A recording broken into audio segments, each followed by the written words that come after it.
Akhandamandalakaram Vyaptam Yena Characharam Tatpadam Darshitam Yena Tasmai Shri Gurave Namaha Panchatattvatmakam Krishnam Bhaktarupaswarupakam Bhaktavataram Bhaktakhyam Namami Bhakta Shaktikam Namah Pankajanabhaya Namah Pankajamaline Namah Pankajanetraya Namaste Pankajangraye Krishnaya Vasudevaya Devaki Nandanaya Cha Nanda Gopakumaraya Govindaya Namo Namaha Namo Brahmanya Devaya Gobrahmana Hitaya Cha Jagat Hitaya Krishnaya Govindaya Namo Namaha Vasudeva Sutam Devam Kamsachanuramardanam Devaki Paramanandam Krishnam Vande Jagatgurum Sarvebhyo Namaha Sarvesham Krite Swagatam. So we are now in the 9th chapter of the Bhagavad-Gita. We have covered several topics in the 9th chapter.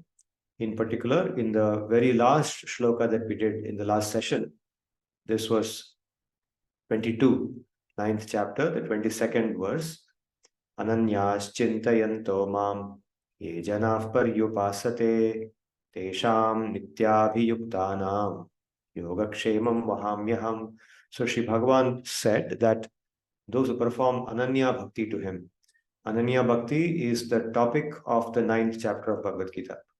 So those who perform ananya-bhakti, to them, he carries for them what they don't have. He provides what they don't have and he preserves what they have. He takes the responsibility to carry the burden, to provide them what they lack and to preserve what they already have. So he therefore recommends that we perform ananya-bhakti to him and connect with him. You see, the whole Bhagavad Gita ultimately is about yoga. Yoga means connecting with the Supreme Being, Krishna. Krishna is the Supreme Living Being. He is the universal consciousness. Everything is included inside him. Everything belongs to him. Everything is inside him. We are a part and parcel of him. So therefore, in connecting with him lies our highest form of happiness.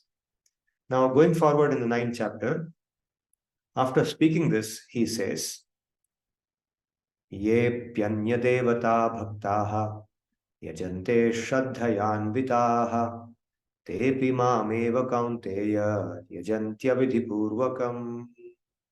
So having spoken about ananya bhakti to him, he now talks about what about those who worship the other devatas. Okay, ye api anya devata bhaktaha, those who are the worshippers or those who perform bhakti unto the other devatas, the other gods that we are aware of, like Indra, Chandra, Surya, and so on, Agni, Vayu, etc. So with Shraddha, Shraddhayanvitaha, they perform bhakti unto those devatas. They follow the rules and regulations which pertain to worshipping those devatas. But Sri Bhagavan says, Te api mameva kaunteya yajanti. O Kaunteya, O Arjuna, they worship actually me only, not really them. Although they are worshipping them indirectly, they are worshipping me. So then the question will come, okay, if they are worshipping you, then they will also attain you.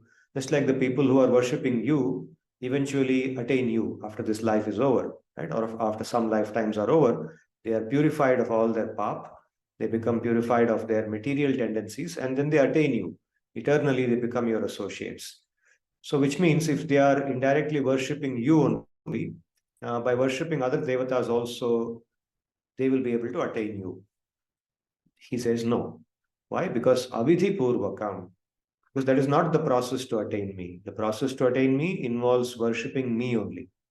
If you worship the other devatas, then you will not be able to attain me. Okay, that's the point he's trying to make. Te api mameva kaunteya yajanti. They actually are worshipping me only, but avidhi purvakam, but not in the proper process that is applicable for attaining me, Krishna. Okay, so we should understand that there is a distinction between worshipping different deities. Those who worship other devatas versus those who worship Krishna. There is a distinction between what fruits they will attain. So, O Kaunteya, those who are bhaktas of the other devatas, worship them with conviction, actually worship me only, but not by the correct process to attain me. So he explains this more in the next shloka, in the 24th shloka of the 9th chapter. He says, Aham hi sarva yajnanam, aham hi sarva yajnanam, bhokta cha prabhureva cha, natu maam abhijananti, tatvena taschyavanti te. So these people who worship the other devatas with shraddha, they do not know that they do not know about me. Natu mam abhijananti. They don't really know about me in truth. Tatvena na abhijananti. What do they not know about me? Aham hi sarva yajnanam bhokta cha prabhureva cha. That I am actually the person who accepts the offerings and consumes the offerings of all the yajnas. In all the yajnas that are performed, the offerings are made to Vishnu, and Vishnu means specifically this person who is speaking now. So Krishna or Vishnu is the one who consumes the offerings of all the yajnas, and he is the master of all the yajna. So all offerings actually are made to him through those sacrifices. So he is the actual consumer of those offerings. Even though we may say Indraya Swaha, Chandraya Swaha, Varunaya Swaha, and make offerings in the name of those deities, all those offerings actually go to him. Okay, but people do not know this. They think that it is that deity, that whose name they are calling out, who is actually consuming those offerings and who is rewarding them with the fruits of the yajna that they are performing. But no, it's actually Sri Bhagavan. They do not know this. But because they do not know this, they fall down. Chavanti. Chavantite means they fall down. Fall down means their material existence continues as it was before. They are not able to get mukti, or they are not able to get liberated from their material existence and discover their true spiritual existence and spiritual happiness. Okay, so he points out, they do not understand me in truth, that it's I who am the presiding deity and who consumes the offerings made in all the fire sacrifices, yajnas. Hence, they remain in material existence.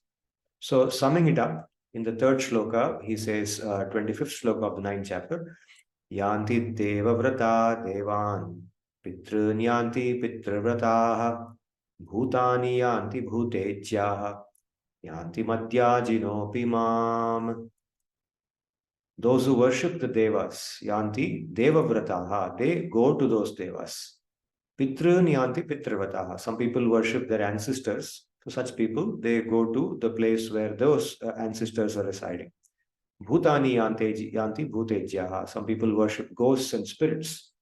So they go to those ghosts and spirits. But in contrast, yanti madhyajino abhimam. Those who worship me will come to me. Okay, he makes it very emphatic that you will attain the deity that you worship. It is not that you can worship any deity and ultimately you will reach the same destination. Even though all offerings eventually go to Vishnu or Krishna, Krishna is the consumer of all those offerings. Even then, if you are worshipping a different deity by the process applicable for that deity, then you will only attain that deity. You will not attain Sri Bhagavan. Okay, so now in the 7th chapter also, he has made this point, and what we see now in the 9th chapter here is actually a repetition of what he said in the 7th chapter. In some sense, it's a repetition. So in the 7th chapter, he had said, I will narrate 4 of the shlokas in the 7th chapter, beginning with the 20th shloka. In the 7th chapter, 20th shloka, Sri Bhagavan had said, Kamaistaisther hita jnanaha, prapadyantenya devataha, tam niyamamastaya, prakritya niyatasvayaha. Driven by different types of material desires, people worship different devatas. And according to the natures of those devatas, they perform those worship. And they then try to get the benefits obtained by worshipping those devatas. Yo yo yam yam tanum bhaktaha shraddhayarchitum ichchati tasya chalam shraddham tameva vidadhamyaham. So these people, they worship those different devatas endowed with the shraddha or conviction in that devata. They worship a devata with conviction. Unless you worship with conviction, you will not get anything. So they worship those deities with conviction that by worshipping that deity is the giver of what I want, the giver of the results that I am seeking. Okay. But this shraddha, this conviction that they have in that deity is actually given by me only. He says this in the 21st shloka of the 7th chapter. Then in the 22nd shloka, he says, Sataya shraddhaya yuktaha tasyaradhanam ihate labhate cha tatah kaman mayaiva vihitan hitan. Endowed with that conviction which I have given, they worship that deity. They worship the deity with that conviction. And they get the results that they are seeking for, but actually those results are given by me only. They are not given by that deity. Mayaiva vihitan hitan.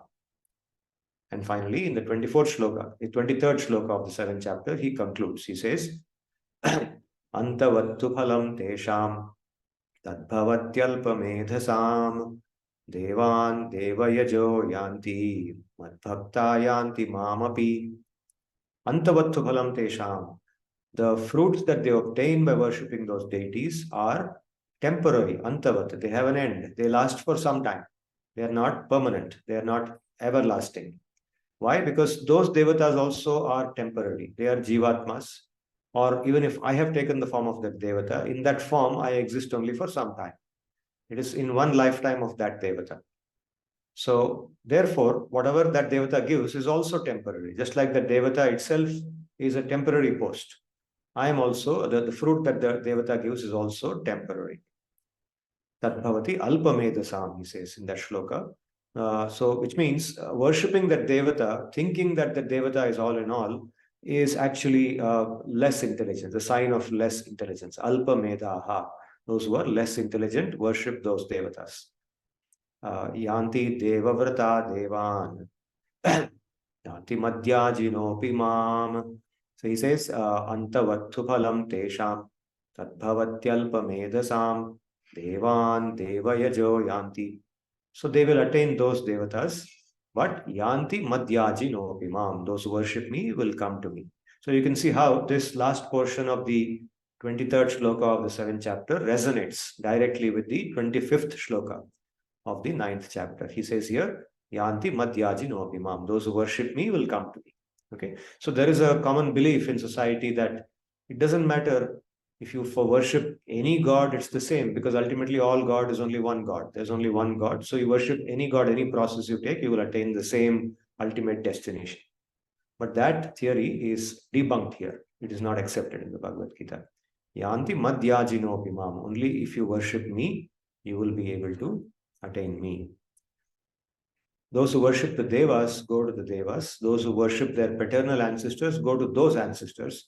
And those who worship the ghosts and spirits go to them. But those who worship me certainly attain me. Okay, so in these three shlokas, we see the theme of how Sri Bhagavan distinguishes himself and the results of worshipping him, the results of connecting with him and serving him, engaging in his service, becoming part of his entourage. He distinguishes that from connecting with a deity, a different deity, even though he says that everything actually is pervaded by him, everything actually is a form of him. But in order to attain him, we have to worship him in his original form, as Sri Bhagavan Krishna or as Vishnu. Only in that form will we be able to attain an eternal destination of being with him. Okay, so now this theme of distinguishing himself from the other devatas and showing the difference between the two is also reflected in a very nice narrative, a very endearing narrative in the Bhagavatam, the Srimad Bhagavatam, which I will now narrate to you. This is the narrative of Sri Krishna's Govardhana Leela. It is recited very often, and now is an opportune time to recite this because Govardhan Leela is, the Govardhan Puja is performed shortly after Diwali. Diwali is tomorrow, and 2 days after that is Govardhan Puja. So we are at the right time to talk about Govardhana Leela. So how does this Leela begin? In the Bhagavatam, it is described that once when Sri Krishna, in his Krishna Leela, at the age of about 7 years, about 7 years of age, was playing with the Gopas, with his brother Balaram in Vrindavan, they began to notice that the elders their fathers, their mothers were busy making some preparations for some big puja. So even though Krishna, being the Paramatma in everybody's heart, he knew exactly what was happening, he still went with all humility to his father and asked him politely, Baba, what is all this? What are you doing? Why are you doing all these things? Please explain to me. So his father explains that, oh Krishna, because father knows that after all he's a child and so he may not be knowing. And you see, the people in Vrindavan, they don't consciously know that Sri Krishna is actually Bhagavan. He is Bhagavan Vishnu himself. They are not aware of that. Okay, at least consciously, they are not aware of it. They are all his bhaktas. They are all deeply attached to Krishna and they will do anything for Krishna's pleasure. But they remain oblivious to the fact that he is Bhagavan himself. Okay, that is the sweetness of that bond, that bhakti that they have to him. So when Krishna asks this, Nanda Baba explains very earnestly about what they are doing. He says that, look, Krishna, every year we perform what is called as the Indra Yajna. Indra is the king of Swargaloka. Swargaloka is a planetary system, is a level of existence which is at higher level than the Bhuloka, where we all reside. So there, the devatas, the gods, they reside. And the king of them, their king, is called Indra. And Indra is in charge of providing rain to this earth. So the rain clouds and the winds, they're all under his control. And he ensures that rain comes here on this earth at the proper time, in proper quantity, and so on. Thereby, because of rain, we get our agriculture happens properly, the rivers flow, all the living beings on earth have water to drink. Water is such an essential element that without water, there is no life possible on this earth. So Indra is the one who supplies us this flow of rain, this rain, because of which everything, the crops, the rivers, they're all in good condition. So therefore, every year we worship Indra so that he is pleased, and by his pleasure, all living beings on this earth also will be happy. So after he says this, Sri Krishna replies to him. Krishna is aware that Indra has some pride in him, that he is a very big person. He thinks that he is the king of the gods and there's nobody greater than him. He thinks that by worshipping him, people will get the highest perfection of life. So Krishna wants to break that illusion that Indra is having. So what Sri Krishna does, he tells Nanda Baba, his father, he says that, Baba, actually, I want to give you my opinion on this. Indra may be the king of the gods. He's a great personality, no doubt. But why should we look to him to make us happy? After all, our happiness, whatever we get, the crops, the minerals, the water and the rivers, the happiness we get is a result of the good karma that we do. Our karma phala, the fruits of our activities, the duties that we perform, if we perform them sincerely, we will get the punya. And that karma phala gives us happiness. So what we are entitled to as a result of doing our duties properly, because of the punya that we earn by doing our duties properly, this will anyway come to us. We do not have to separately worship anybody. What can Indra do if we have done our duties properly? The universal system of karma is such that when somebody has earned the punya by executing his prescribed duties, then that punya will give him the happiness that has to come to him. Nobody can interfere with that. Even the supreme creator cannot interfere with this system. He does not interfere with the system. The system takes care. It's very fair to everybody. And therefore, if we continue to perform our duties, the Brahmanas have to study the Shastra, they have to teach the Shastra to others, the Kshatriyas have to protect people, and they have their specific responsibilities. The Vaishyas like us, we have to do the agriculture and take care of the go, supply the milk, take care of trade and commerce in society. And the Shudras, they take care of rendering service to all the other three classes. So because of all this, there is already happiness in the system. Everybody follows their dharma and there is happiness. We don't have to depend upon Indra for anything special. Even if we don't worship him, we will get all these things. So Krishna says then, but you have already made all these arrangements now. So whatever you have arranged, instead of doing this Indra Yaga, I will suggest something better. What you should do, now I'm going to tell you what Krishna says. He advises Nanda Baba to, instead of worshipping Indra, worship Govardhana, the Giri Govardhana. Govardhana is the hill on which they all play. The cows, they go for grazing there. The children, the Gopalas, the Gopas, they go and play there. So Govardhana is a hill abundant in grass, in different types of trees and forests. So it's such a beautiful place. And he says, Govardhan provides us so much. Let us worship Govardhan. Let's worship the Go. Let's worship the Brahmanas. Okay. So now I'm going to show you the specific shlokas in the Bhagavatam where Shri Krishna explains this.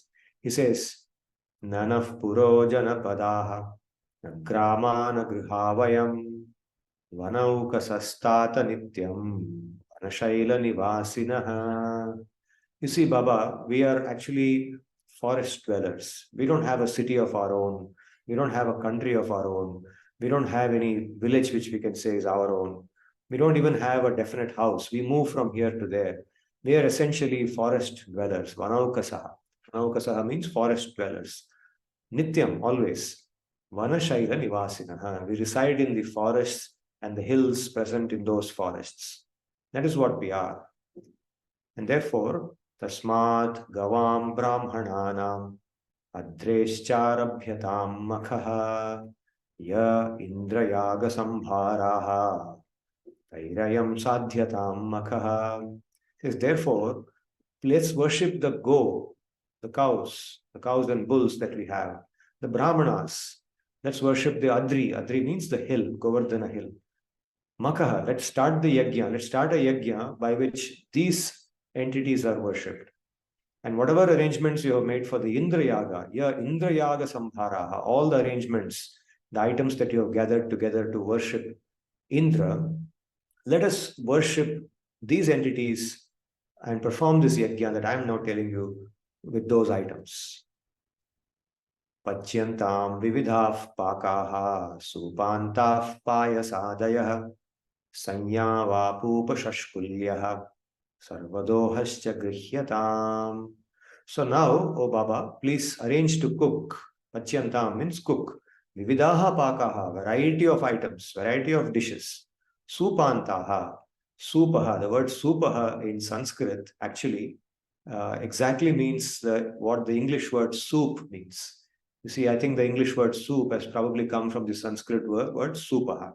Supantaha, make varieties of soups and items like soups based on the soup. Payasadaya. Payas means something made of milk or water. Okay, typically kheer, the milk sweets we prepare like kheer are called payas. So payasadaya, make a variety of kheers. Sanyavaha. Sanyava refers to a sweet item made of wheat, milk, jaggery, etc. Apupaha refers to wheat or a cake made of wheat, a pancake-like thing made of wheat. Shashkuli. Shashkuli refers to a kind of khichdi, rice-based item, rice gruel-based item, in which different things are mixed like til and so on. Shashkulyaha. Sanyavapupa shashkulyaha. Sarvadohascha grihyatam. And also go and gather. Dohaha means milk, that which has been obtained by milking the cow. That's called dohaha. Dohaha also means the act of milking. It means the result of milking, which is milk. Sarvadohascha grihyatam. Go and collect all the milk which has been obtained from the go. Let's bring all of that here, okay, for this worship. Puyantam agnayas samyak brahmanair brahmavadibhi annam bahugunam tebhyo teyam vodhenu dakshinaha. So he then says, let all the brahmanas among us, let them puyantam, let them initiate the fires, the different types of agnis in the different yagas that we are going to do by all the brahmanas who are actually brahmavadibhis. They are all trained in the Vedas. They can recite the Veda. They know the Veda very well. They can recite the Veda very well. Brahmavadibhi samyak agnayaha huyantam annam bahugunam tebhyo. So we should give them or donate to them various types of rice. Annam bahugunam means various types of rice we should donate to them, along with dhenu dakshinaha. We should also give them cows, dhenu, go. Okay, Dhenu means cow. So we should donate cows to them and a lot of rice, food items. We should donate to them. Anyebhyashchashvachandala patitebhyo yatharhatah yavasam cha gavam dattva irayedeyatam balihi. And to the others, such as the Chandalas are considered to be a class of people who are lower than the Shudras in the classification in society. So they are people who are not within the Varnashrama system. They eat different types of meat. Specifically, they eat even the meat of dogs. Shwa Chandala. Shwa refers to dogs. So there are dogs, there are dog eaters, and Patitebhyo, other people who are fallen. They're very low in society. Even them, we should give them yatharhatah, according to what will make them happy. Okay, yatharhatah means what is appropriate for them, what they will like to have. Give them that. Yavasam cha gavam dattva. Yavasam refers to barley. Yavasaha means barley or yavaha. Barley is a particular kind of grain which is grown abundantly in India. And the grass of barley, which is called jau, is fed to the cows. The cows like that very much and they get a lot of nourishment from that. So yavasam cha gavam dattva. After giving the barley grass and barley to the cows, Girayedi atam balihi. Make all our offerings. Let's make all our offerings to Giri. Giri means Govardhana Giri, the hill Govardhana. Girayedi atam balihi. Swalankrita bhuktavantaha swanuliptas suvasasaha. Pradakshinam chakuruta govipranala parvatan. So he says, now after doing all this, you should dress yourself up. All of you, all of us should dress ourselves very well and should alankritaha. We should be well ornamented. Suvasasa means well dressed. Sualankritaha, swalankritaha means well ornamented. Swanuliptaha, anointed. Our body should be anointed with fragrant substances like sandalwood paste, aguru, and such kind of fragrant substances. Bhuktavantaha, having eaten. After that, we should have our meals. We should have the prasadam of all these yagas, all the offerings. We should eat everything well. And then pradakshinam chakurata. We should then do pradakshina, parikrama of what? Go, vipra, nala, parvatan. These four things. The cows, go, vipra, the brahmanas, anala, agni, and parvata of Giri Govardhan. Okay, so we should circumambulate. We should do parikrama of the go, of the brahmanas, of the agnis, and of Giri Govardhan as well. Okay, so he gives an agenda. He gives a list of things, activities to do to the Vrajavasis, to Nanda Baba and the Vrajavasis. He tells them we should do all this, and then he says, Etan mama matam tata priyatam yadi rochate ayam gobhramana dina mahyam cha dayito makaha. So, Baba, in my opinion, this will be very pleasing to the go, to the brahmanas, to Giri Govardhan, and to me as well. It will be very pleasing, this kind of yajna. And therefore, please do this if you think that what I have said is pleasing to you. Yadi rochate means if it is pleasing to you, if it's agreeable to you, please do all this. He says this. Okay. So now what happens after that? I have not put all the shlokas immediately following this. I've skipped some shlokas here. But in those shlokas, what is described is that the Vrajavasis, Nanda Baba and the Vrajavasis, when they hear Krishna speaking like this, they immediately accept what he says. See, Krishna is very dear to them. And to please Krishna is their entire way of life. Their way of life revolves around making Krishna happy. Okay? They don't know that he is Bhagavan, but they are very naturally attracted to him. Whatever he says is their satya, is satya for them, is their truth. So they live by that. Okay, so as soon as he says this, they do not think much. They just accept what he says and start carrying out whatever he said, whatever he told them, they just carry it out. Okay, as they carry it out, and as they are doing the parikrama of Govardhan, they see that Govardhan himself has appeared in a form. So what Krishna does, he takes the form of Govardhan. Okay, he remains the 7-year-old boy and he duplicates himself. He appears as a personification of Govardhan, as a person Govardhan on top of the hill. And then he says, I am Giriraj, I am very happy with you. And in that form, he consumes the offerings. He takes the offerings that have been made to him, all the food items given to him, he consumes them in front of them.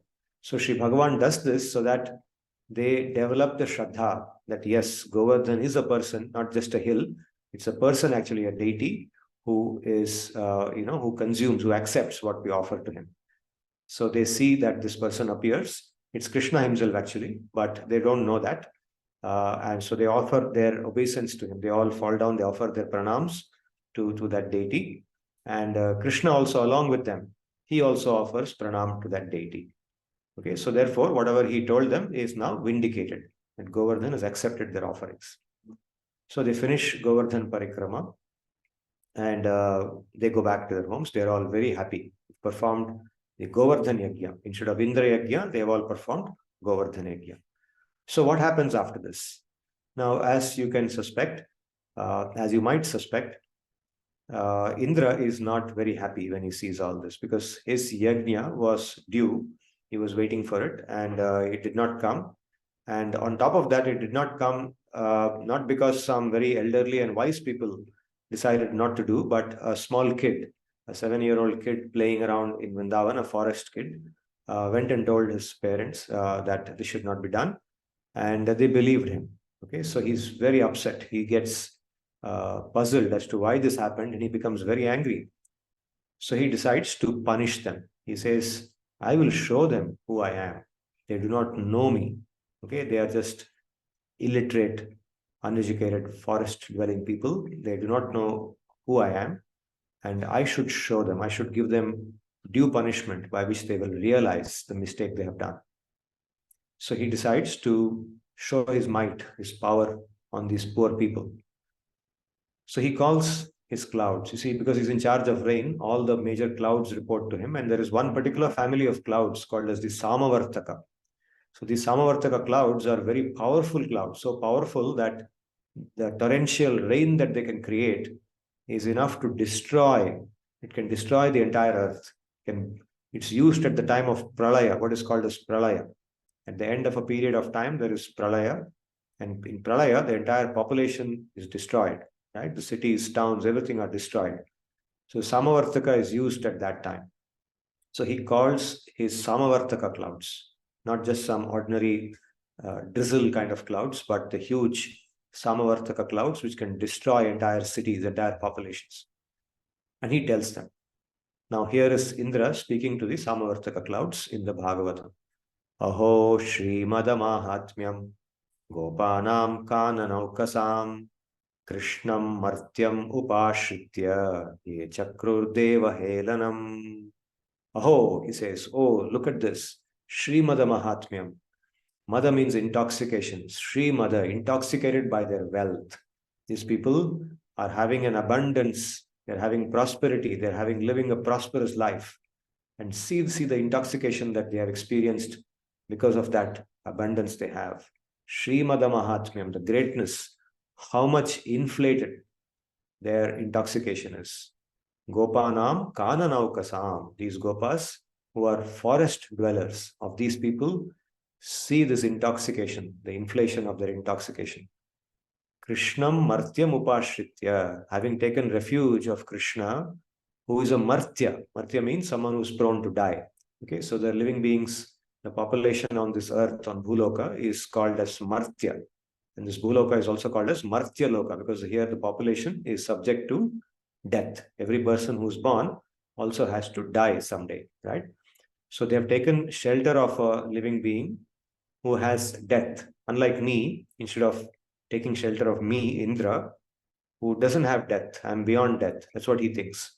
So I'm beyond death, but these people are subject to death, and they have taken shelter of one little boy who is subject to death, and they have made a mockery of me. Chakruhu Deva Helanam.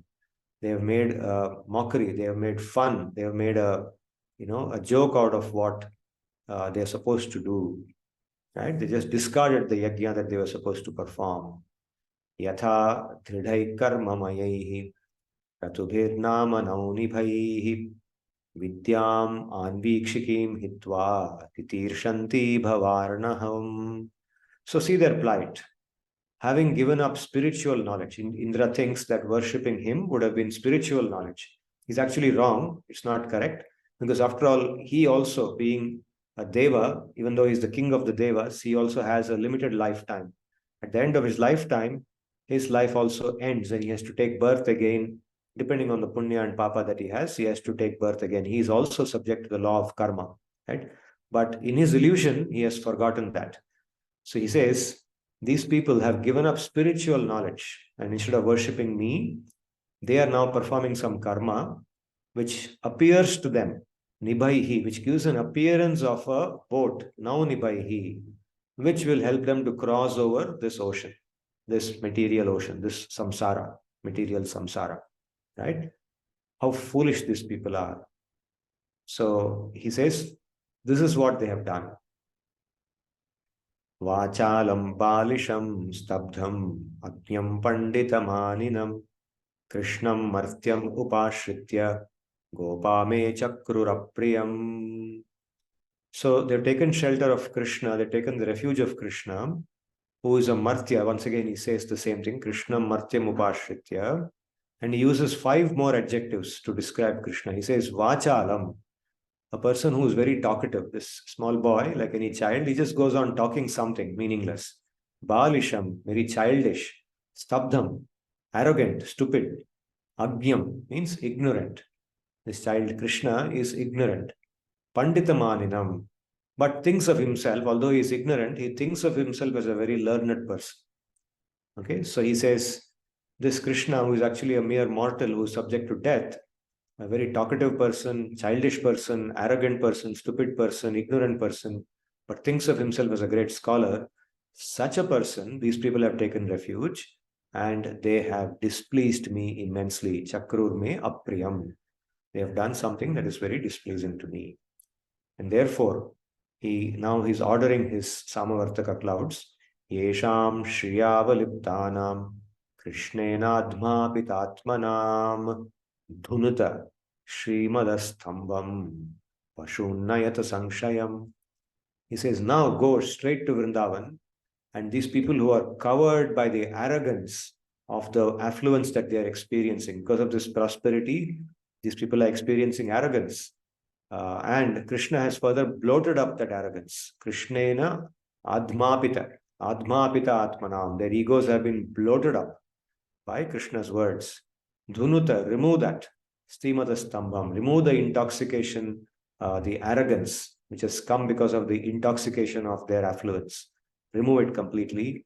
And pashun nayata sanshayam. And destroy. Sanshayam means destroy, destruction. Pashun nayata sanshayam. Destroy all their cattle. Pashun, all their cattle, the sheep, the cows, the bulls, just destroy them. Okay, he gives a blind order to his Samavartaka clouds. And then he says, Aham chairavatam nagam aruhyanu vraje vrajam marudganair mahavegaihi nandagoshtajjigamsaya. And I will follow you on my Airavata. Naga here refers to elephant. The word Naga can mean a snake. It can also mean elephant in Sanskrit. So I will be mounted on my elephant Airavata and I will follow you. Anuvrajam, anuvraje, vrajam, to Vraja. When you go to Vraja, I will also follow you. Marudganaihi mahavegaihi saha. Along with the Marudganas are the deities of different types of winds. The winds, they are wind gods. So the different types of winds will come with me. I will not come alone. I will be behind you. I'll be backing you, but I will be also supported by all the winds, which will help you to destroy Vrindavan, destroy the Vrajbhumi. Nanda Goshta Jigamsaya. Jigamsa means the desire to destroy, desire to kill. Okay, I will come with this desire, with the complete focus, complete aim, with the clear aim of destroying this Vrindavan. Okay, so he has given his ultimatum to his clouds. He has ordered them. And now we will see what is going to happen. Okay. So what happens after that? You can imagine that these clouds, they bowed down to their master and they straight went to Vrindavan and he followed them and they began to start raining. So these people here, Rajavasis, as they were celebrating Govardhan Puja, Govardhan Puja was over, and then they saw the sky was becoming dark. The clouds had gathered everywhere. Wind was blowing faster and faster and faster. Everything was shaking. Slowly, rain started pouring, pouring and pouring. It became stronger and stronger until thick torrential rain combined with wind, lightning, thunder started inundating the land. Everywhere there was water. Water flowed so much that the people started losing track of where they were. They could not make out where Yamuna is flowing, where they were standing, where their house was.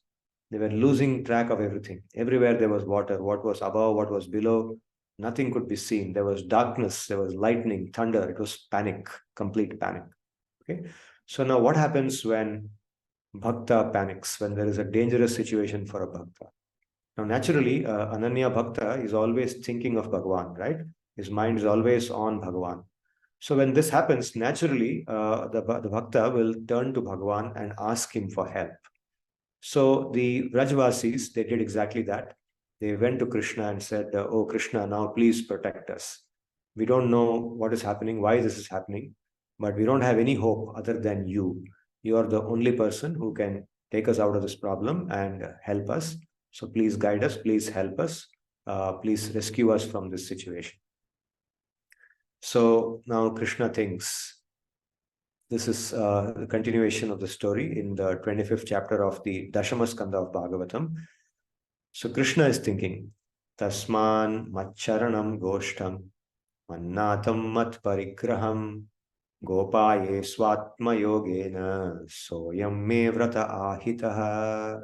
You see, Krishna says in the Bhagavad-Gita in the 4th chapter, Yada yada hi dharmasya glanir bhavati bharata abhyutthanam adharmasya tadatmanam sajamyaham paritranaya sadhunam vinashaya cha dushkritam dharma samsthapanarthaya sambhavami yuge yuge. I come here every yuga, yuga after yuga I come here, and whenever my bhakta prays for me, I come. Paritranaya sadhunam, to protect the sadhus, vinashaya cha dushkritam, and to destroy the people, the wicked people, the dushkritam, dharma samsthapanarthaya, and to establish the correct dharma. I appear again and again. So now you will see in this narrative how that happens. Shri Krishna is thinking, Tasman Macharanam Goshtam Mannatham Parigraham. These are people who have taken refuge in me. This community here in Braja are people who consider me their master, their everything, their life and soul is me. They are my family. They have taken my refuge. So what will I do? I will protect them. Gopaye means I will protect them. Swatma Yogena, with my Yoga Maya. Soyam vrata ahitaha. I have already pledged that vow. I have taken that vow. I have made that vow that I will always protect my devotees. And I will now act in accordance with that vow.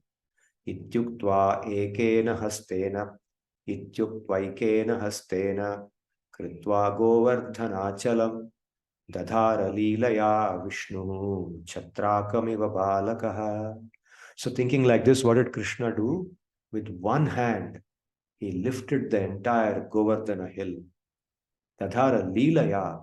It's not like with lot of difficulty. You see, sometimes you see a weightlifter in some Olympic games or something. You see weightlifting, a very strong, sturdy lifter comes and he lifts a barbell, maybe 250 kgs. Lot of difficulty. Okay, he has practiced for years together. He's built his strength.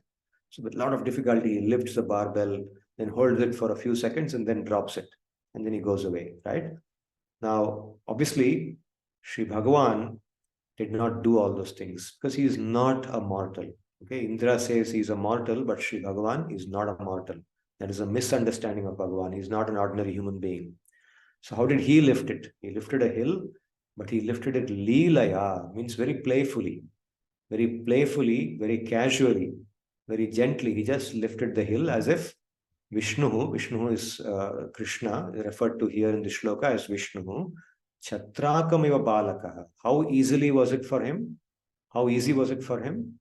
Like a small child in the rainy season, it picks a mushroom from the ground. Okay, a child is playing on the ground and suddenly it finds a mushroom. So playfully the child goes and plucks the mushroom from the ground. Okay, as easily as that. So now in the rainy condition here in Raja, it's raining. And in that rain, Govardhan Hill is compared to a mushroom. And Sri Krishna is using one hand, not both hands. Just one hand, he lifts that hill on top. And it's also described elsewhere that Sri Bhagavan held that hill on the little finger of his left hand. You see, between the two hands, normally the left hand for many people is considered the weaker among the two hands, right hand and left hand. The right hand for many people is a stronger hand. It's used for many activities. The left hand is considered the weaker hand. The left hand, the little finger, the smallest finger of the left hand, Sri Bhagavan held that hill on the little finger of his left hand. So he did this, and then what did he do?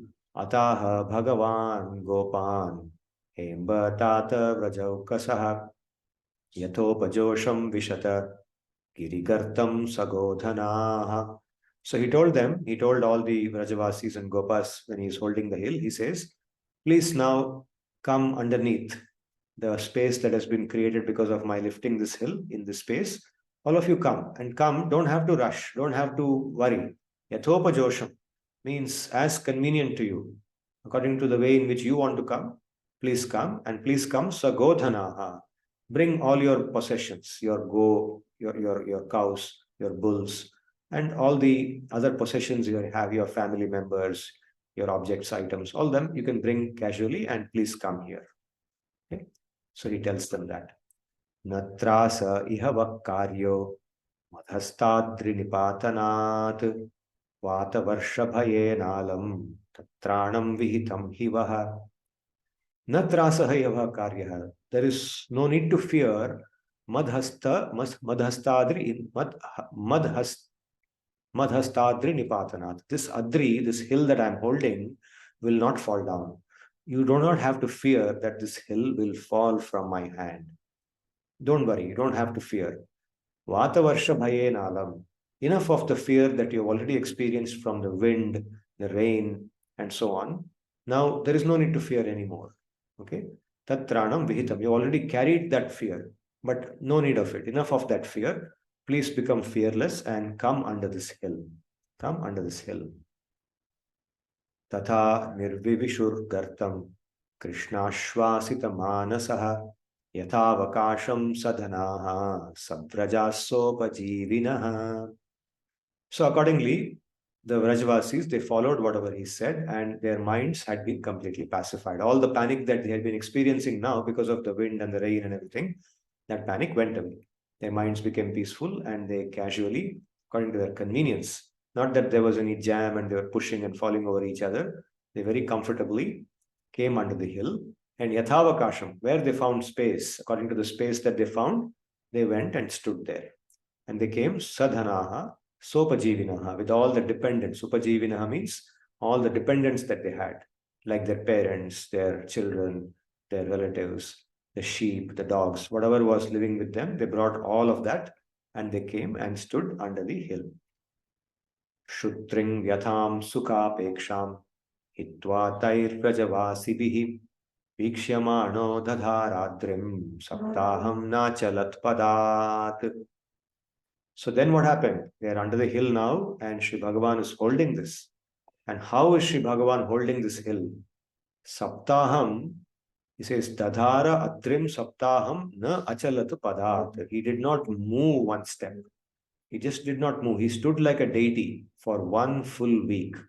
For 1 full week, he held the hill, and he stood like that, stationary, like a deity for 1 week. And these people, the other people, Shutring Vyatham Sukapeksham Hitva, they gave up all the concern they had for hunger, for thirst, for their comfort, and they just looked at him. Vikshyamanaha means they were just looking at him. They were glancing him and taking the delight, experiencing delight in seeing this Leela of Bhagavan, standing there holding a huge hill, and they're all standing underneath it.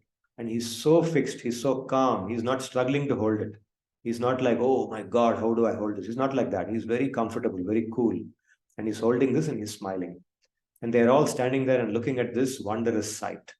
Okay, for 1 week, they were like that. They had no concern for hunger, for comfort, for thirst, nothing at all. And outside the hill, it was still raining. Indra was still raining, and Krishna did not bother about it. He didn't go and tell Indra. He didn't send a messenger to Indra that, look, Indra, please stop. We don't want this. Nothing like that. He allowed Indra to pour whatever he wanted to pour. And he said, now let's have a good time here. Okay. Then what happened? Krishna yoganubhavam tam nishamyendro ati vismitaha. Nishamyendro ati vismitaha. Nistambho brashta sankalpaha. Swanmeghan sanyavarayat. So now Indra, he has experienced the yogamaya of Krishna. Krishna yoganubhavam tam nishamya. So having witnessed the experience, the phenomenon that was unfurled by the yogamaya of Krishna, Indra was completely dazed, ati vismitaha, extremely dazed. He couldn't make head or tail of this. He could not understand what happened. Nistambaha, he was deprived, he was disrobed of all his arrogance. All his arrogance was removed. Nistambaha, he became Nistambaha. Stambha means pride or arrogance. All his pride was removed. Rashta sankalpaha, whatever he had determined to do, he had made up his mind to do, decided to do, that is to destroy Vrindavan. Brashta sankalpaha, that decision or that plan was completely destroyed. Then Swan Meghan Sanyavarayat. After 1 week of this, he brought back all the clouds. He asked them to return. He called them back. Kamvyabhram uditadityam vatavarsham cha darunam nishamyoparatam gopan govardhanadharo braveet. So then Govardhanadhara, Krishna is described here as Govardhanadhara, one who is holding up Govardhana. He is also known by the names like Giridhari, Govardhandhari, etc. So here in this shloka, he is called Govardhanadhara. So Govardhanadhara Krishna, what did he see? He saw that the rain and the wind, they have gone. They have become they're completely subsided. And he also saw that the sky was clear of all its clouds. And he saw that the sun had come out. The sun was shining bright. So he started speaking to the gopas. What did he say? He says, Niryata tyajatat trasam gopasastri dhanarbhakaha uparatam vatavarsham yudaprayascha nimnagaha. Oh, my dear gopas, now you can all please go out. Niryata, please go out. Tyajatat trasam, give up all your fear. If at all any fear is left in you still that after you go out it may start raining again. No, give up that fear, nothing will happen. And please go out along with your wives, your children, etc., and with all your possessions. Because the rain and the wind have stopped. And even all the little streams, the rivers that were created because of the rain, they have all dried up. They are no longer flowing. Everything, the ground is also very clear. Tataste niryayur gopaha swam swamadaya godhanam shakatodhopakaranam stri balasthavirashanaihi. So slowly, shanaihi means slowly, one by one, shakatodhopakaranam. After having loaded their carts with all their items, utensils and everything, along with their wives, their children, with the elderly people that they had brought, one by one, they left from under the hill and they went back to their houses. Bhagavanapitam shailam swasthane purvavat prabhu pashyatam sarvabhutanam sthapayamasa leelaya. So what did Shri Bhagavan do? Now he's the only person standing under the hill, right? Everybody has gone out. So now after going out, they are all looking at him. They're all looking at him to see when will he come out. So what does he do? It says that he placed that Govardhan hill back in the same place, exactly in the same place, not in some other place, not even a little bit, exactly in the same place where it was, and Leelaya, very playfully, very casually, not in a struggling manner, very playfully, very casually, he placed that hill back where it was. Okay, that ends the episode of him lifting the Govardhan hill, protecting the Vrajavasis, and keeping the hill back in its own place. And everything is now returned to normal. So what happens after this, as you can guess, Indra, who's completely dazed, he knows that he has now encountered something much beyond himself, much greater than himself. So he realizes that this little boy is not just any other ordinary, mere mortal little boy that he had thought. It's actually Bhagavan Vishnu himself, the Vishnu that he worships. So he comes down to Bhuloka, he gets down from his Airavata, comes down, and at the same time, Mother Surabhi, Kamadhenu, she also comes, and together they offer prayers to Krishna, and they worship him. They worship him and they perform an abhishek of Krishna. And Krishna then he rebukes Indra. He tells him that he puts him in his place. He tells him not to do this anymore. He tells him that please give up all your arrogance. Please know things as they are. Don't think of yourself as bigger than what you are, and remain in your place. So he scolds him, he schools him, and he sends him away. Okay, this is the famous Govardhan Leela of Sri Bhagavan. It is so endearing to hear when you hear it from the Bhagavatam, the way it is narrated in the Bhagavatam through these shlokas and many other shlokas that I've actually skipped here. So now, over the last few sessions, we have seen several Leelas of Bhagavan. In particular, 4 Leelas I wanted to highlight, and how, speak about how Bhagavan handles them. The first one is this Dushasana Pidita Draupadi Vastravardhana Leela. This is how I am naming it. It's also more conventionally called as Draupadi Vastraharana Leela, but I don't call it as Vastraharanam, I call it as Vastravardhana Leela. I will explain why. In the second one, it is Brahma Vimohana Leela. We saw this. The third one was Durvasas Trasta Pandava Rakshana Leela, which we saw in the last session. And finally, we saw the Indra Stambha Bhanga Govardhana Leela, which in today's session, we just heard this. So these Leelas, in each of these Leelas, we see that there is a problem that is created, which a Bhakta of Bhagavan is experiencing. Right? When the Bhakta experiences the problem, the Bhakta naturally turns to Bhagavan. This is ananya-bhakti. In ananya-bhakti, the Bhakta does not know anything other than Bhagavan. Bhagavan is the all in all for them in their life. Okay, and ananya-bhakta, it is said that the Bhakta does not ask Bhagavan for anything other than to please Bhagavan. Then why is the Bhagavan, why is the Bhakta asking for protection? Okay, because that is natural. It's just like a child. When a child, is playing around and suddenly there is the child perceives some danger, something that it's not comfortable with, then the child immediately rushes to its mother or father who are standing nearby, right? The child takes shelter. It's very natural.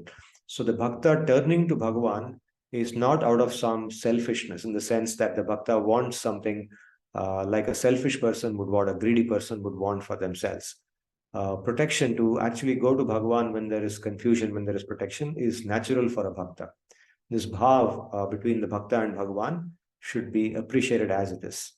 Okay, so we see in the first Leela here, Draupadi, when she is encountering that situation of extreme harassment by Dushasana and Duryodhana, she turns to Bhagavan and she calls out to him. And Sri Bhagavan, in all these 4 Leelas, including this one, you can see how when the problem situation comes, Sri Bhagavan could have solved these problems in a different manner. He could have, for example, gone to Dushasana, given him a few slaps and said, get lost, stop harassing this girl. But he didn't do that. He doesn't do that. He does it in a very, very innovative way. Okay, we talk about creative problem solving, innovative problem solving, innovating new solutions, etc. And we see Sri Bhagavan doing that innovation in all these situations. So you see how he solves this problem. He says, it's as if he says, he doesn't even appear there. Instead, he appears in the body of Draupadi in the form of saris. He expands himself into those saris. And he tells Dushasana that you wanted to have her sari, no? So, okay, here it is. You keep pulling, I'll give you as many saris as you want. So Dushasana is pulling. His intention is to disrobe Draupadi and humiliate her. But he only ends up getting a lot of saris. Right? Sari after sari is coming from her body, and she is never disrobed. She is never humiliated.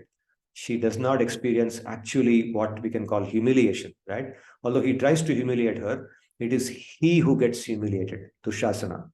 At the end of it all, Dushasana is left with a huge pile of saris, and Draupadi is as dressed as she was. Nothing happens to her. Okay, so you see how Sri Bhagavan solves this problem. Similarly, in the Brahma Vimohana Leela, the bhaktas, the Brajavasis, you see at the end of the day, when Brahma has stolen away those cows, those calves and the boys, it is he who has to answer the parents, the mothers and the cows. They will not get their calves.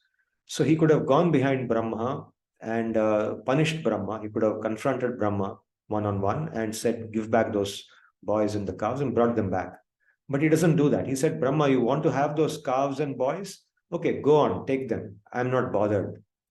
So very cleverly, he just duplicates himself into each of those cows and boys, cowherd boys.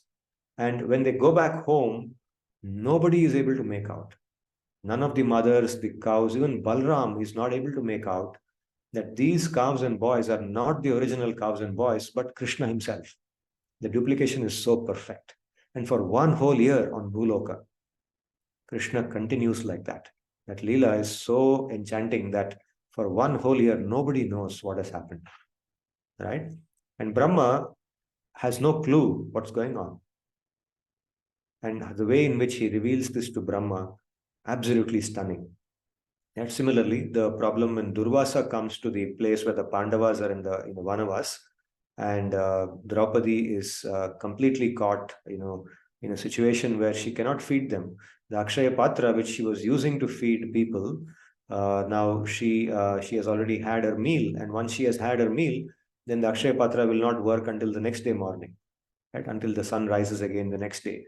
So how can she feed them? How can she solve it? So Krishna comes there, and he could have solved it in a different way. He could have said, for example, I will use my Yoga Maya and create enough food for 10,000 people. There'll be no problem. You can feed them. You can feed more people also. I will create the food. Let me create a shamyana here, and come on, let's have a big feast for everybody. But he does not do that. Okay, because he wants to teach them also a lesson, those people who are trying to trouble the Pandavas. So suddenly they experience their stomachs are full. They're filled all the way up to the neck. They can't eat anymore. Right? And they don't even want to come back. Forget about coming and eating here. They don't even want to come back because now they are scared. Instead of the Pandavas being scared of the Durvasa and his disciples, Durvasa and his disciples are scared of the Pandavas. Pandavas don't know what's going on, but Krishna has put fear in them because they were trying to harass the bhaktas. So Durvasa and his disciples very cleverly run away from that place. Okay, so Sri Bhagavan solves that problem in that manner. And here too, in this Leela that we heard today, just now, he does not confront Indra. Indra says, I want to pour my Samavartaka cloud. I want to destroy Vrindavan. Krishna says, okay, go ahead and do it.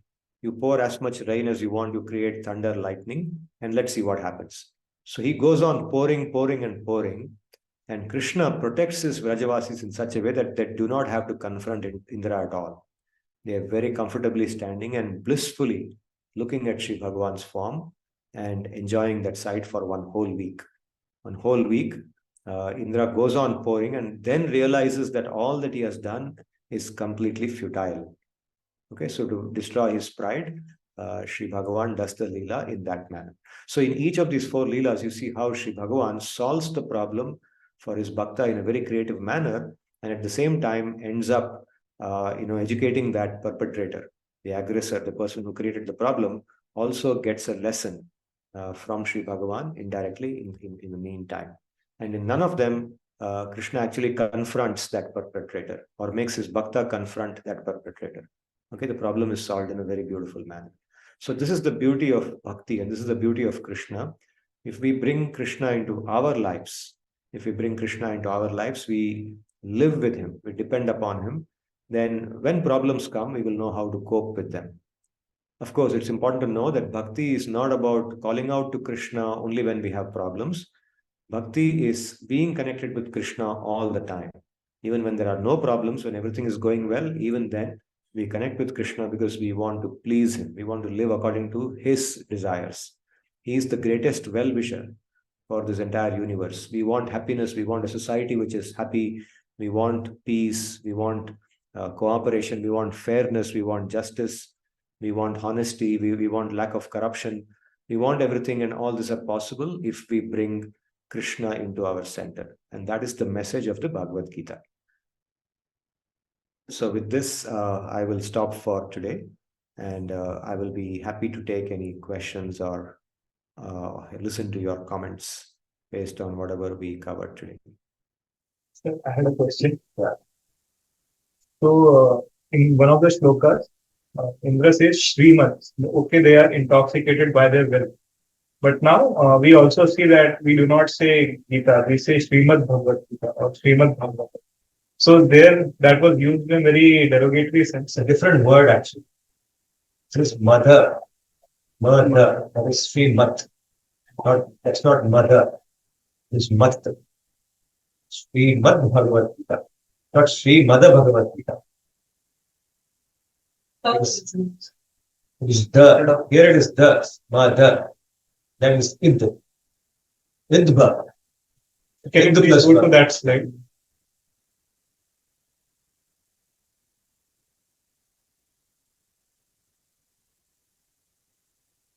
The letter is different there. It's not the same letter.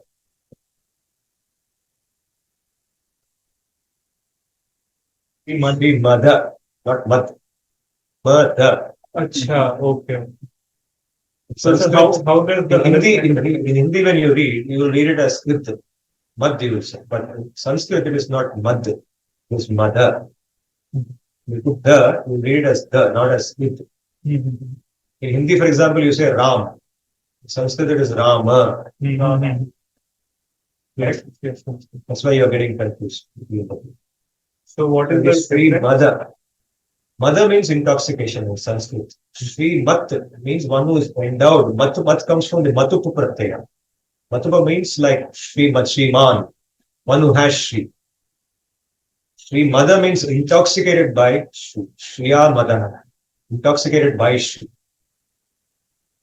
This is intoxicated by Sri, and Shrimat means possessor of Shri. Yes, possessor of Shri. Shriman. That's Matu Pratyaya. And Shri means Lakshmi.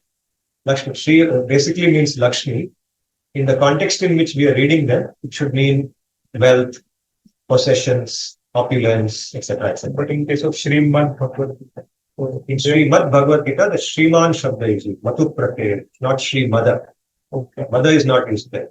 So because of Sandhi, वो त जो हलंत के साथ है, it becomes the. संधि में तकार जो है दकार बन जाता है और इद प्लस ब becomes इद्भ. Shrimad Bhagavad Gita इद्भ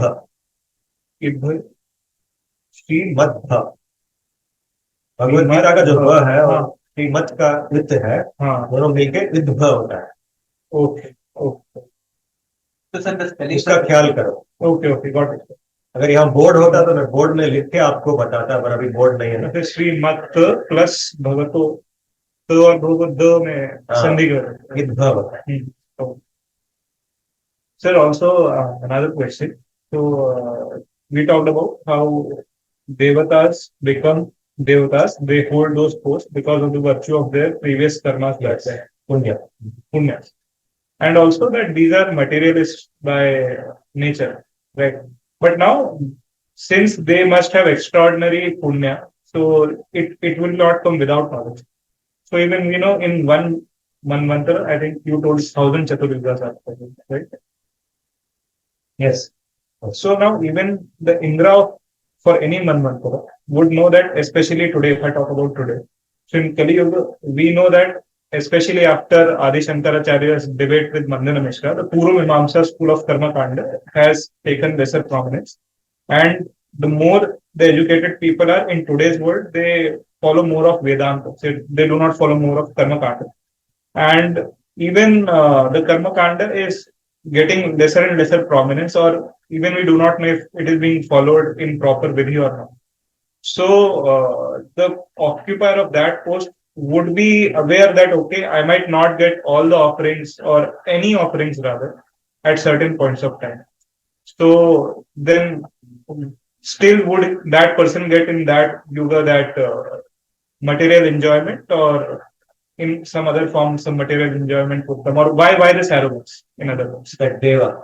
That is the reason why, because people neither follow Vedanta. Most people don't even know what Vedanta is. Although Shankaracharya and the later acharyas like Ramanuja, mad-Bha, Kashi, they all established Vedanta again and again. But they don't follow Vedanta. No? How many people actually follow Vedanta? So that's what I'm saying in today's world. They neither follow Karmakanda nor follow Vedanta. Correct. That is why today there is so much unrest in this world. There's so much disorder, there is so much corruption, there is so much... we continue to do pap. Every day Path happens in so many ways. So wars appear, earthquakes appear, floods appear, untimely rains appear, climate change is happening. So this is the result of not following. The devas are unhappy. Followed. That is why the cycle by which karma kand, if it is followed properly, then the devas are pleased with it. And so there is peace on the earth. There is samanya dharma, purpose of samanya. So would they not know that this is Kali Yuga? So Kali brings a dharma. Yeah. So people would not be following in any way. Yeah. So it's all in tandem. So it is Kali Yuga. In Kali Yuga, people don't follow. The devas don't give them what they're supposed to get. Does it include worshipping the devas as well? The karma kand? Yeah. Karma kand in its original form, the Veda, involves making offerings to the devas, different types of offerings to different types of devas for different things. For example, worship Surya for light, heat, worship Indra for rain, worship Varuna for water supply, different devas. So I'm not an expert in that, but I know generally that the devas are worshipped in order to ensure that this earth gets abundant resources, minerals, wealth. But from this particular Leela, where Sri Bhagavan is telling everyone that it is not required, and from our karma, we That are is part of our, Indra Yajna. He's saying the Indra Yajna that they are doing, Yes, yes. that is something they're doing beyond their Nitya Karma. In the Nitya Karma itself, all this worship happens. For example, a Brahmana, Nitya Karma of a Brahmana, typical Brahmana would include things like a Panchamaha Yajna. There is Deva Yajna, Nara Yajna, Nru Yajna. Like there are 5 yajnas in that, Panchamaha Yajna. So this is done every day. A Brahmana does this every day on behalf of the whole society. Kshatriyas do something else.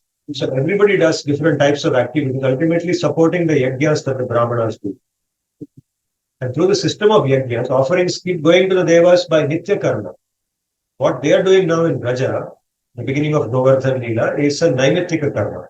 More than required. More than required. They are doing a special yajna for Indra. A special yajna which is done once in a year. Let us come down through that. So if Nanda Baba explained that this what I'm doing now is not something I have invented. It has come down through the parampara, through my ancestors. My ancestors also did this and they passed on to me, so now I'm doing it. So it has come down, doing it like that. So Krishna says that is not required. Your Nitya Naimittika Karma is enough to take care of you, protect you. And you're doing that. As a Vaishya, they are Vaishyas, right? As Vaishya, you're taking care of your go. You're doing your kheti, your agriculture, krishi, and you're doing your trade, commerce. So once in a while, they go to Gokul, Mathura. From Gokul, they go to Mathura and they sell their items. They do trade. So सब कुछ ठीक है, सब धर्म चल रहा है. इसकी क्या जरूरत है? That's the point he's trying. So sir, when we are following Vedanta, and especially given the one which we are talking about right now, Achintya Bheda. So here the primary goal is about bhakti. Yes. So when we talk about bhakti, so here Vedanta is allowing us for individual liberation, but without karma kand, as a society might go down. But following this particular line, one might say individually uplift one. Yes. Bhakti is done individually, but in a community. See, ultimately, all spiritual progress is individual. It's not that just because I am in a group and the others are making spiritual progress, I also make. Unless I also do my sadhana properly, I will not make any spiritual progress. So bhakti involves individually accepting Krishna into our life and making efforts on our own. Bhakti is done like the way, like I told you in a few sessions back, like the way professionals do their work. They achieve targets. Whether it's a professional sportsman or a professional businessman or entrepreneur. Bhakti involves professionalism. Sadhana has to be done professionally, not loosely. If it's done loosely, just like if an entrepreneur is doing his work loosely, nothing will come. He will not succeed as an entrepreneur. Exactly in the same way, if a sadhaka, bhakti has to succeed, he has to do it very professionally, systematically, taking care that there is no aparad, taking care that all the nitya duties are followed, everything is done properly. That is very successful. The core of that is the understanding that Sri Bhagavan is my goal, that consciousness that I belong to Bhagavan, it belongs to me. There is pure love. It's prema. Prema is what I want. I want to be free from dvesh. That thinking, that mentality. So even with bhakti, you're not completely giving up on karma. In bhakti, completely giving up on karma. But sir, you said that you follow the vidhi. Bhakti has its own vidhi. Bhakti has vidhi. That is not karma kand. Karma kand vidhi is different. Bhakti has its own vidhi. He has its own angas. I was telling you about the Bhakti Rasamrita Sindhu, for example. It describes in a very systematic way all the angas of bhakti, like Shravan and Kirtana, Maranam, Parseva, doing japa, for example, reading Shastra, all part of bhakti.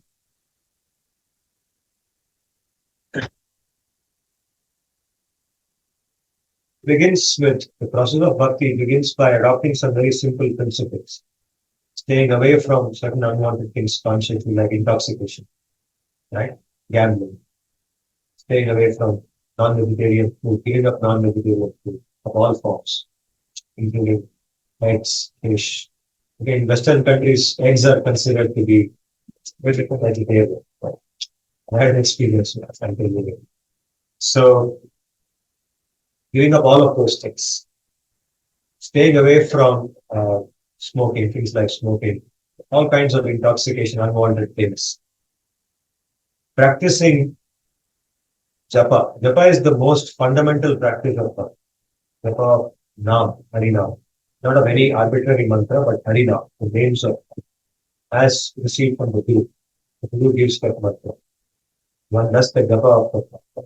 Of course, the Hare Krishna Mahamantra and name of Bhagavan in general can be, we can do the japa of that even before Diksha. You don't have to wait for Diksha. But once the Diksha is got, then the commitment becomes much more. The binding with the Guru and belonging to the Guru is present there. The japa can be done by anybody even without Diksha. So if one does that, then one starts developing realizations, internal realizations about bhakti. Automatically, light comes from within, along with the light which comes from outside, like the form of Shastra.